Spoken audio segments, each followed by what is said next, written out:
Hey, folks. Oh, do you like my diagram? We are talking about baggage. That, and that, and that is all baggage from one person. So, I just thought this was a good time to do it. As I'm recording this, we're coming to the end of the summer. And often that's a time for people to kind of stretch out. They're going into the winter. The days get shorter. It gets darker.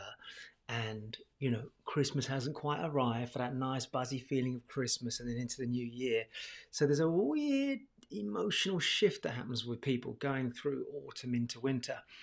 And I wanted to nip it in the bud, meaning I want to grab it whilst it may creep in and start to create a heaviness. Diagram behind me. So people often go, oh gosh, they've loved the sun, and there's a definite shift in the mood when days are shorter and it's darker. So I want to get you to enlighten yourself, but to lighten the load. And what I mean by that is there's a lot of stuff that you started the year with. There may be things that you haven't quite got to where you wanted to get to, and possibly there's a sense of frustration often creeps in the back end of the summer when you've had that little bit of release, you've been out doing ththings you want to do, and now it's like, oh gosh, the day's getting longer. Can't go out in the evenings as much, can't have those nice long summer walks, or the time at the pub or at a cafe late when the sun's setting and it's still late. And so people start to reflect inwardly, and I notice that people definitely get a little bit heavier around this time. And that is quite often because they're feeling like they haven't achieved some of the things they wanted to achieve through the year. And that last quarter suddenly whips by and the end of the year arrives. So if you can relate to that, great, drop a message in here and let me know.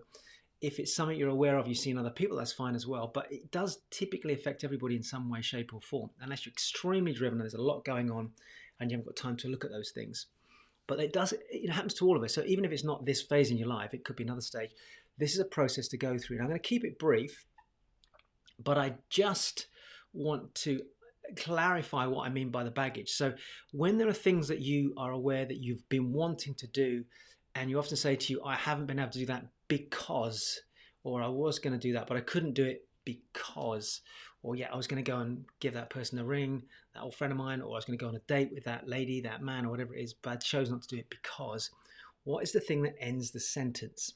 Because I didn't have the time, because I didn't have the courage, because I don't think it's the right time, because I'm not healthy enough yet, because I didn't shave this morning. I mean, there was a phase when I wouldn't come and do a video like this because I hadn't got the right clothes on, I wasn't in the right setting, I hadn't shaved my head, And oddly enough, that went on for a little while because, there you go, because I felt I had to make sure everything was just right. But more and more, this is going back a long time now, but the more I realize there's so much stuff I need to share with people.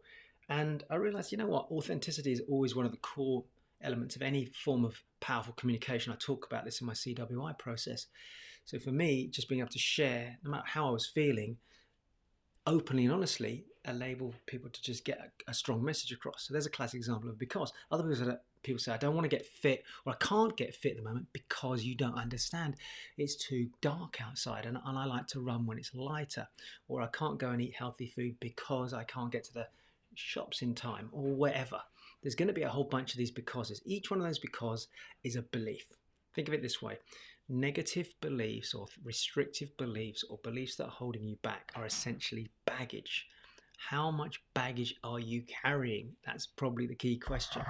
Now, everybody carries different levels of baggage. Some of that baggage is more deeper. It's deeper rooted. It's been around for years and it's got heavier and heavier. And each year you just load it up and use it to confirm exactly how much shit you're carrying around. Others could be slightly lighter. Some of it could be really light, and it's a recent bit of baggage. You thought, I thought I'd take on this bit of baggage. It's kind of cool. It's a belief that I have.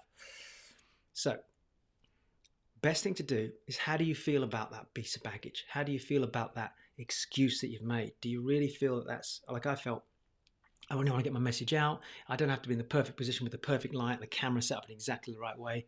Because otherwise, I was feeling like, otherwise I'm not letting people hear the message. So I didn't feel good about that.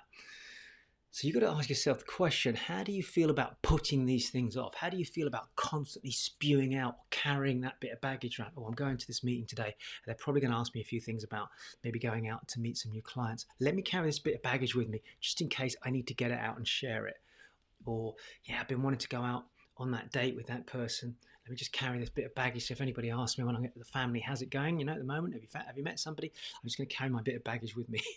What are your becauses? What are your baggage? What are your excuses? And how do they make you feel? If they don't make you feel great, then dump them. Just get rid of them. Now, we'll get to that point in a minute. So it's important to attach an emotional feeling to the baggage, meaning now we've identified that in my room I've got 30 bags, 30 beliefs, 30 bits of BS that I've been using, excuses I've been using. How do I feel about each one of those? I really hate that feeling there. That one, it's not such a bad bit of baggage. It's okay at the moment. So you've got to make that decision. Each one's going to have a different impact on your life, which comes to number 3. What's the cost? Or I like to use the word consequences. If you've been around an event with me live, I use the word consequences a lot. What are the consequences of feeling like this and carrying that baggage around with you? Oh my God, you wouldn't believe it. Well, I was flying out to Barcelona the other day, and look how much stuff I've got with me. It really makes the flight difficult. Or on a day-to-day basis, to take away the metaphor, on a practical level, it just makes you feel crap. You hate not getting healthy. You hate not getting fit. You hate not going on dates or meeting people because you've used these excuses and you feel this way, and that's your story you've been telling. Because that's another word for baggage, is a story that you tell people everywhere you go. Can anyone relate to this, by the way, while you're watching this? But this baggage is bad, and it can affect you. It can hold you back, and you know that. And there's a cost to it, as it costs you money. You haven't started a business in the past because you went to this seminar. Like I ran an event recently, a property-related event, and you wouldn't believe the becauses that people are coming up with. Oh, because the weather's not right, because I'm waiting for my husband to get on board, I'm waiting for my wife to get on board, I'm waiting for my family to say it's a good idea, I'm waiting for a mate who I have a beer with every 3 months to see if he'd be interested before I start my property. What the hell? Do you realize a 12-month delay might cost you 1 property, 2 properties, 3 properties, as an example? So what is the cost to you emotionally, physically, intellectually, financially? And then, finally, what do you do to lighten the load? How can you lighten the load? How can you just dump some of that baggage there? What could you do? You just lighten it. You just say, I choose not to carry this around anymore with me, and get on and just make some changes. By the way, if those of you that haven't or aren't watching us or listening to us, go to the Seekardo show, www.seekardo.com/podcast, and go and have a listen to some of our podcasts. We cover some subjects around these fields.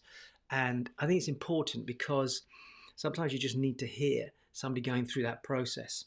And also, if you're a supporter of the Seekardo show, I've got some great videos that go through how to break some of these beliefs, these negative limiting beliefs. But you've got to learn to lighten the load. And that means deciding which of this baggage you're prepared to let go of. What you're fed up. What have you? I'm done with it. I've had enough. The feeling and the cost is too much. I have to let go of it. And you chuck that luggage out of the hold. You chuck it out of the train. You chuck it out of the plane. You chuck it out of your life, whatever, and you get rid of it. And that's not to say there's going to be not more bits of luggage coming along in the future, but that's fine. But the more you become aware of it, the more you can let it go. Hopefully that makes sense. Okay, so that was it. That's what I wanted to share with you. I'm going to sign off now. Remember to follow, subscribe, like, and do all the usual things I talk about on social media, and keep tuning into the next messages. And by the way, if you haven't seen, we have a Communications with Impact Facebook page, which is great. Lots of tools on there as well, separate to this main page that this is going on to. See you all soon.